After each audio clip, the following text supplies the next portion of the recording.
ভাগ্যের হাস্যকর লিখনিতে মাত্র 15 বছর বয়সে কোনো সন্তান জন্ম না দিয়ে আজকে আমি মা হয়ে গেলাম। যে বয়সে মেঠো পথ দিয়ে দৌড়ে বেড়ানোর কথা, সেই বয়সে আমার কোলে চেপে বসেছে 1 মাস বয়সী এক শিশু। আমার এই শরীরটা এখনো শৈশবের গণ্ডি পেরোতে পারেনি, অথচ আমাকে অভিনয় করতে হচ্ছে এক পূর্ণবয়স্কা নারীর। এই অভিনয়টা মাতৃত্বের, এই অভিনয়টা এক অদ্ভুত চুক্তির। আমি তাকিয়ে আছি জানালার ওপাশে থাকা বিশাল আম গাছটার দিকে। সিলেটের চা বাগান ঘেঁষা এই নির্জন বাংলোটার নাম হচ্ছে ছায়াবীথি। এই বাড়ির দেয়ালগুলো যেন কথা বলে। অন্ধকার নামলে এই বাড়ির প্রতিটি কোণ থেকে দীর্ঘশ্বাসের শব্দ শোনা যায়। আমার নাম মেঘলা, কিন্তু এই বাড়িতে আমার পরিচয় কেবল নীলের মা। অথচ আমি জানি নীলের সাথে আমার রক্তের কোনো টান নেই, রক্তের কোনো সম্পর্ক নেই, আছে কেবল এক অন্ধকার চুক্তির বাধ্যবাধকতা। এই বাড়ির মালিক আদনান চৌধুরী। বিশাল প্রতিপত্তি আর গভীর ব্যক্তিত্বের আড়ালে লোকটা যেন একটা জীবন্ত পাথর। তার স্ত্রী এক সড়ক দুর্ঘটনায় সন্তান জন্ম দেওয়ার কয়েকদিন পরেই মারা যান, আর রেখে যান 1 মাস বয়সী শিশু নীলকে। আদনানের মতো ব্যস্ত মানুষের পক্ষে বাচ্চার দেখাশোনা করা অসম্ভব, আর কোনো সাধারণ আয়ের হাতেও তিনি তার একমাত্র উত্তরাধিকারীকে ছেড়ে দিতে নারাজ। আর ঠিক সেই মুহূর্তে নাটকীয়ভাবে আমাকে এই বাড়িতে আনা হলো। আমার বাবা ছিলেন আদনান চৌধুরীর বাগানের মালিক।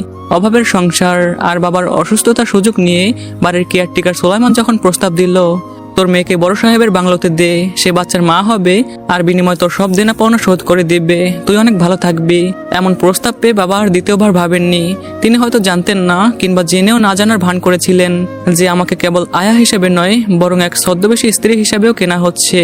কাল এই বাড়িতে আসার 1 মুহূর্ত আগেও আমি জানতাম না এই লোকটার লালসার বলি হতে হবে আমাকে। আমি শুধুই জানতাম একটা মাতৃহীন বাচ্চাকে আগলে রাখতে হবে, দেখাশোনা করতে হবে। আমি নীলের মায়ের কথা জিজ্ঞেস করেও কোনো উত্তর পাইনি, পেয়েছি কেবল এক ভারী নিঃশ্বাসের শব্দ। আদনান চৌধুরীর ভদ্র চেহারার আড়ালে যে এমন একটা জানোয়ার লুকিয়ে আছে, তা আমার কল্পনার বাইরে ছিল। সোলাইমান যখন আদনানকে বলছিল, সাহেব একটা মেয়ে পেয়েছি, তবে বয়স খুবই অল্প, আদনান প্রথমে ভুরু কুঁচকেছিলেন, পরে নিজের ছেলের কান্নার দিকে তাকিয়ে তিনি পাথর শীতল গলায় বললেন, নিয়ে আসো, বাচ্চার জন্য একজন বিশ্বস্ত মানুষ দরকার, আর আমার জন্য একজন সঙ্গী। আমার বাবা আর সোলাইমান যখন ফিসফিস করে কথা বলছিল, তখন আমি বুঝিনি যে আমার শৈশব বিক্রির চুক্তি হয়ে গেছে। গতরাতে যখন এই ঘরে প্রথম পা রাখলাম, চারদিকে দামি আসবাব আর পারফিউমের গন্ধে আমার দম বন্ধ হয়ে যাচ্ছিল। আদনান চৌধুরীকে দেখলাম জানালার পাশে দাঁড়িয়ে মদ খাচ্ছেন। আমাকে দেখে একবারও ফিরেও তাকালো না, শুধু গম্ভীর গলায় বললেন, মেঘলা, এই বাড়িতে কোনো আয়না নেই, নিজের চেহারা দেখার চেষ্টা করবা না, শুধু মনে রেখো, দিনের বেলায় তুমি নীলের মা, আর রাতের বেলা আমার তৃষ্ণা। আমি তখনও বুঝিনি তৃষ্ণা শব্দটার ভয়াবহতা কতখানি। রাত যখন গভীর হলো, যখন পাহাড়ের কোল থেকে আসা বাতাসে ঝিঝু পোকার ডাক আরো তীব্র হলো, তখন আমার ঘরের দরজাটা সশব্দে খুলে গেল।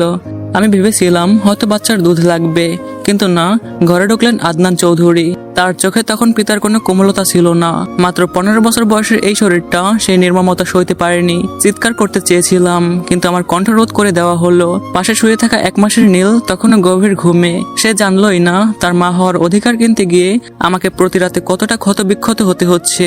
ভোর হতেই আমার বিভীষিকা শেষ হলো না, বরং রূপ বদলালো। নীলের কান্নায় আমার ঘুম ভাঙলো। আমি দেখলাম আমার পাশে শুয়ে থাকা মানুষটা নিশ্চিন্তে ঘুমোচ্ছে, যার অত্যাচারে আমার শৈশবটা পিষে মারা হয়েছে, অথচ তিনি এখন কত শান্ত।